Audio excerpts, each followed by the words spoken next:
Hello, everybody, and thank you for tuning in to the Liberty Report. With us today, we have Daniel McAdams, our co-host. Daniel, good to see you this morning. Happy Monday, Dr. Paul. How are you? Monday again? It is, I know. We have to go Good. back I'm to glad work. they keep popping up. No more fun. Right. No more weekend fun. Okay, but what other things keep popping up is our foreign policy of peace and prosperity. I don't know. We might need some help in spreading the message. Because there's still a message out here. And I mentioned that one of the things we're going to be talking about is the foreign policy of Trump. And it's not exactly a message of peace and constitution, but it reminded me of all the promises of George H.W. George W. Because I remember he was very promising that we were not to be the policemen of the world and all that other stuff. What did we end up with? Humble foreign policy is what he promised. But today we have a president that uses threats and innuendos, but maybe he doesn't mean it. Maybe he doesn't mean he's going to put on tariffs unless he means it. And he backs off. Anyway, everybody knows how difficult it is to actually plan the future from what he's saying. But what we want to talk a little bit about is targeting Iran, whether it's through Yemen or directly with Iran and this sort of thing. But he's literally using dangerous talk. It is. And I guess scare them into innuendos and all, but a good way that wars start. And it is disappointing. Because he promised, I want to stop wars and not start anything. But here, well, I don't know. He still has a chance to stop something, but nothing has been explicitly stopped yet. But it looks like there's been escalation. I think that there's been no de-escalation about the fight between Israel and the Palestinians. And it looks like that's going to be around for a while longer. And now there's certainly Iran is not going to fade into the future that nobody to be talking about, because Trump went out here on anti-war. Trump threatens Iran with bombing if nuclear deal is not reached. I wonder if it's on whose terms. His turn.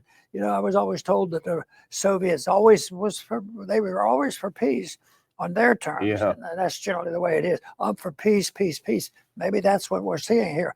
But anyway, it's to me, and I think you were sort of in agreement with this, the rhetoric, especially of the last several days over the weekend, hasn't improved any. It looks like it's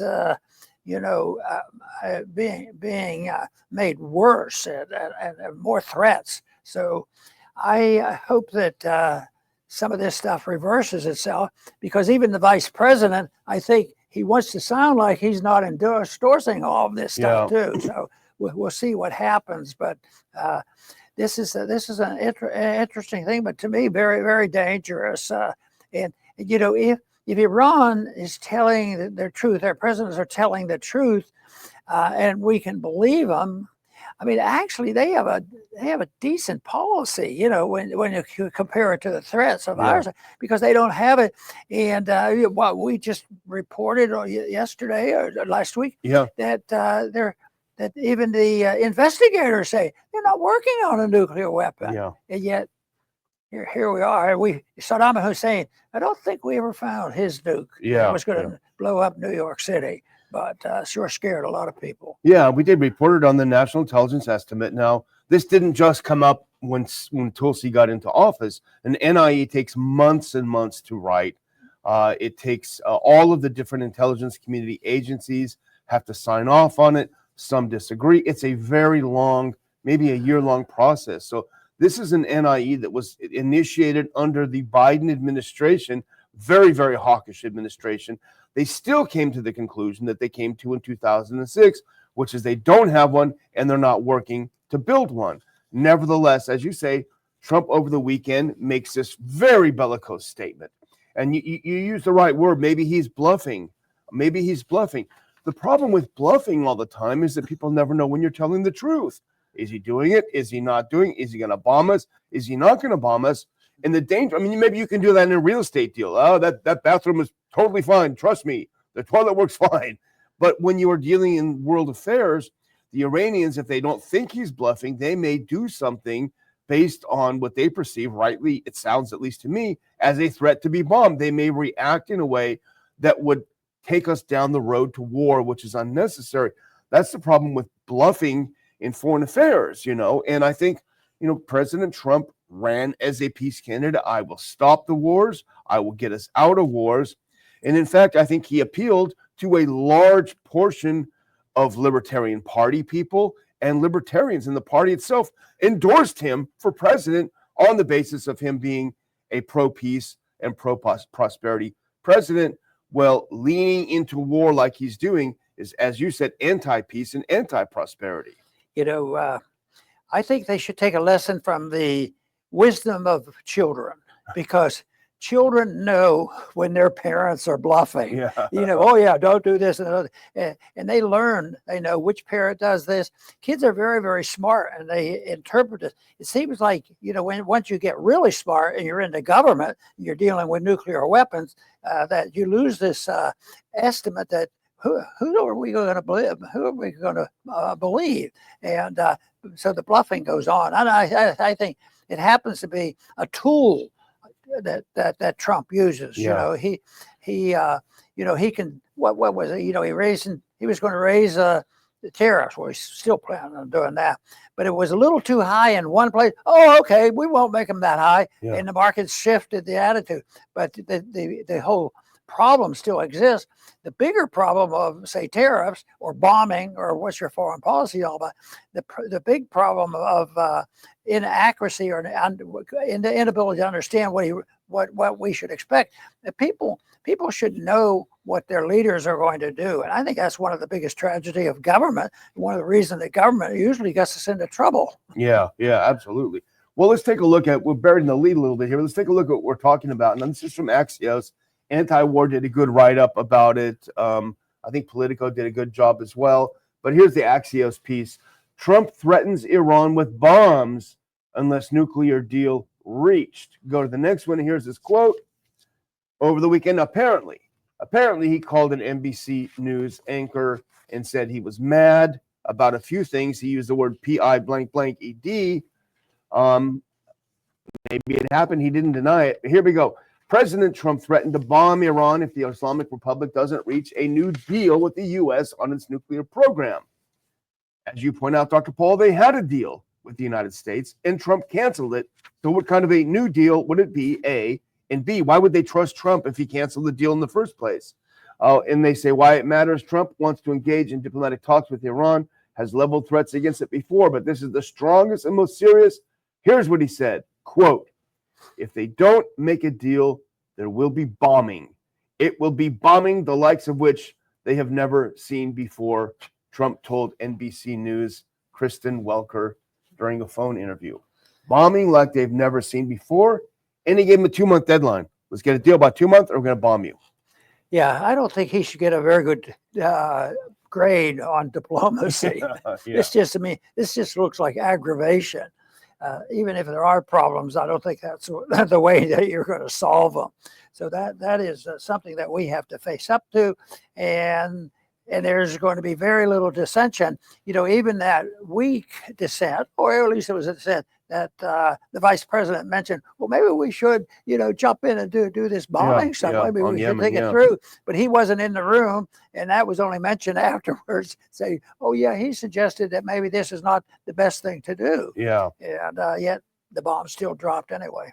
The tough talk has consequences, and go to the one that says state of play, because this is from the same Axios article.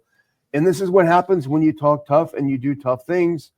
In recent days, the U.S. military sent several B-2 stealth bombers to the Diego Garcia military base in the Indian Ocean in a deployment a U.S. official said was not disconnected from Trump's 2-month deadline.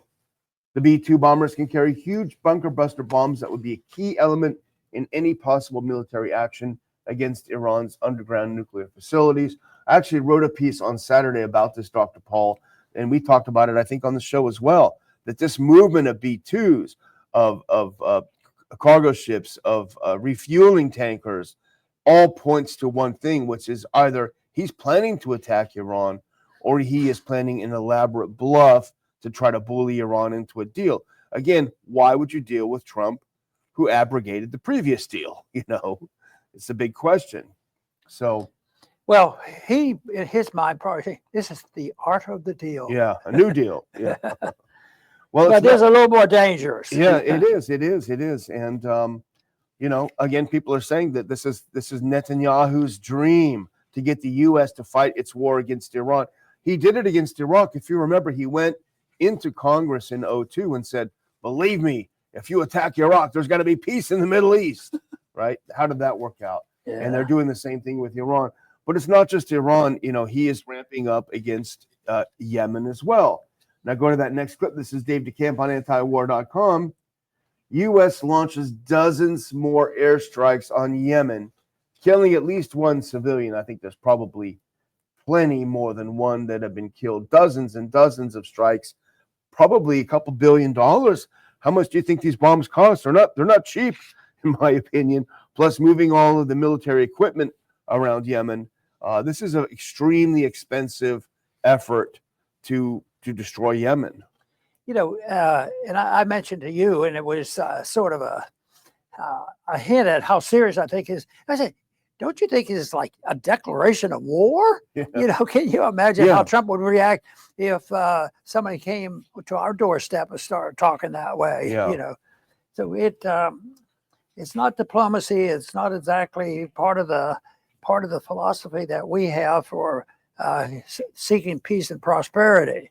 Yeah. Because if you get into the prosperity thing, we don't happen to think the road to prosperity are tariffs and more economic regulations and more inflation. And quite frankly, I don't think they're going to do very much with the debt. Yeah. And Adam, on our team, RPI's team, he did a piece over the weekend, and he was looking at a new poll that shows Trump's numbers are going down. People are more concerned with the economy, with inflation, with their financial future. They don't want to bomb Iran. They don't want to bomb Yemen. They don't want to go to war for Israel or anyone else. They don't want us to be involved in Ukraine anymore. And he's getting lower and lower numbers. He needs to wake up, I think, and understand what's happening.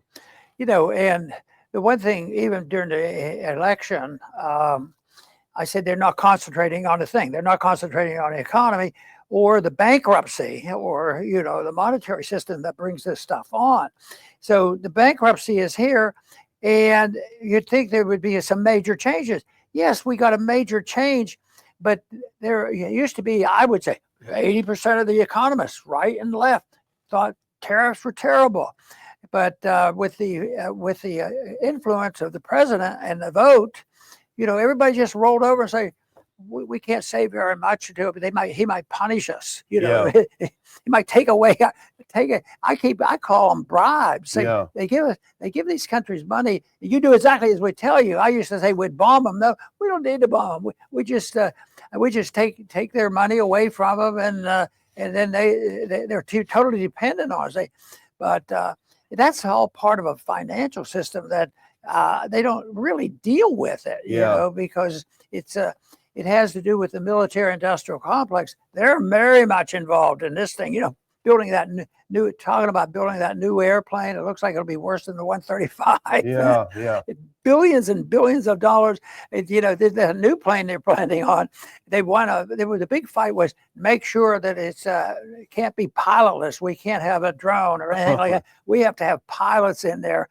And somebody suggested, like I did for 30 years. Why are we building stuff that they used in World War II? I can remember I was in the military in the 60s, but they had built the B-52, at the end of World War II. Yeah. And so I flew just in a meager way in a B-52 back in the early 60s. They still have these things. Now they want to build a bigger bomber and fighter and make sure that we have the personnel in there, and nobody says, well, maybe they're old-fashioned. Yeah. I always think surface vessels of the Navy are part of old World War II. How hard do you think it would be to shoot for in a real war? How hard would it be to knock out our aircraft carriers? Maybe that's by design. The Carl Vincent's over there in the Red Sea. What happens if the Houthis hit it?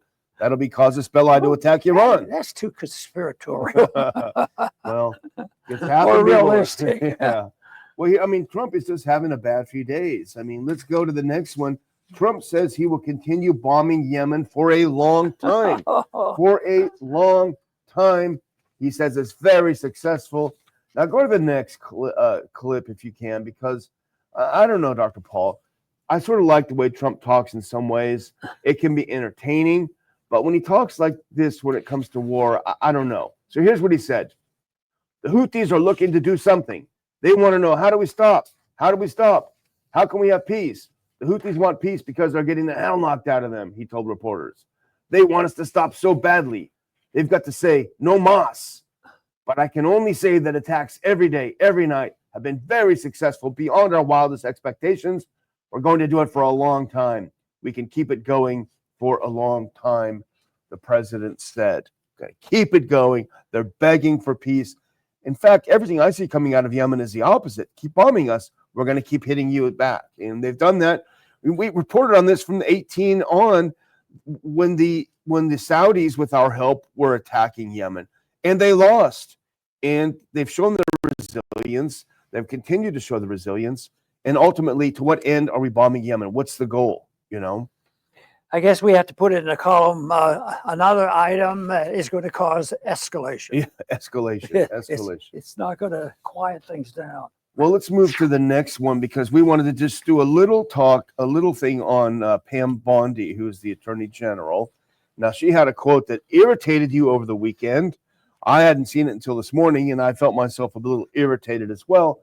Well, I found that quote. I dug it up. Let's listen to what Pam said. You want to put your earpiece in. We'll listen to what Pam Bondi said over the weekend. She is a big wartime Attorney General. Let's listen to Pam. In terms of the signals chat controversy that's going on, is DOJ involved at this point? If so, why? If not, why not? Well, first, it was sensitive information, not classified, and inadvertently released. And what we should be talking about is it was a very successful mission. Our world is now safer because of that mission. We're not going to comment any further on that. If you want to talk about classified information, talk about what was at Hillary Clinton's home that she was trying to bleach bit, talk about the classified documents in Joe Biden's garage that Hunter Biden had access to. This was not classified information, and we are very pleased with the results of that operation and that the entire world is safer because of it. She's happy about that bombing. Changing the subject, really. There's a big difference between the two. It's all packaged together. But one is getting into the militarism, you know, and I don't like the word safety. I like safety, but I think our foreign policy makes us unsafe. Sure. And that's why I don't like that. But I guess the other reason why this struck me is I never paid a whole lot of attention to her. I sort of thought, well, you know, she's successful. She looks like she'll be tough on crime, and some of this is necessary. And so she fit in very well. So I think when I saw how strong she was on that really impressed me because I was listening to her and because I think she made that statement more than once. Yeah. But she said, but the military mission was successful and it made us safe and it was a great deal of benefit. And that is just not true. Yeah. You know, that. So I was disappointed with that, and so I guess she's it's one notch lower for my esteem for her. I'll tell you. Yeah, and her assertion that the world is a safer place because of the bombing that the signal chat revealed. That what the signal chat revealed is the way they go about it, which is very cavalier. You know, I forget which one it was, but they said no, Americans don't even know anything about Yemen. It doesn't matter. It's all about sending a message. That's all that matters. And then she's trying to tell us that the world is a safer place because of the bombing. Now, the whole story, in my opinion, is bogus. They claim that they got the top missile guy from Yemen, which they didn't. They didn't get him. But if you go to that next clip, what they did do, and I think this is what no one is talking about. Everyone is talking about the salacious details of the fact that it was leaked. And no one's talking about what actually happened. And this is AF Post. The White House leveled an entire residential apartment in Yemen because the Houthis' top missile guy was visiting his girlfriend there, according to National Security Advisor Waltz's signal messages. The move resulted in the deaths of dozens of civilians.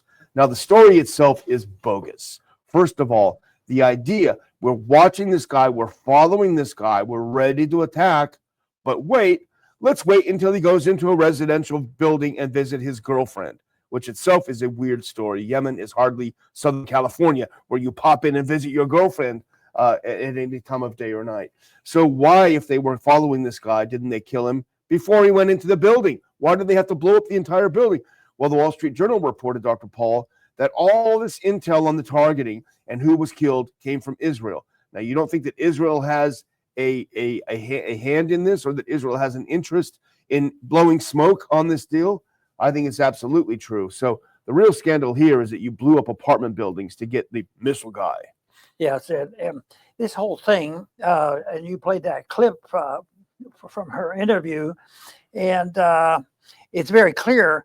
But she didn't say it just once. It wasn't. Yeah. It was the purpose was to distract, to distort, and make sure. I have no idea why they did that dumb thing on the security thing. I mean, who knows why that happened? I mean, was there a good reason to do it on purpose? I don't know, but maybe you know the answer to that. But once again, she finished with the words on another interview. She said, what we should be talking about is it was a very, very successful mission.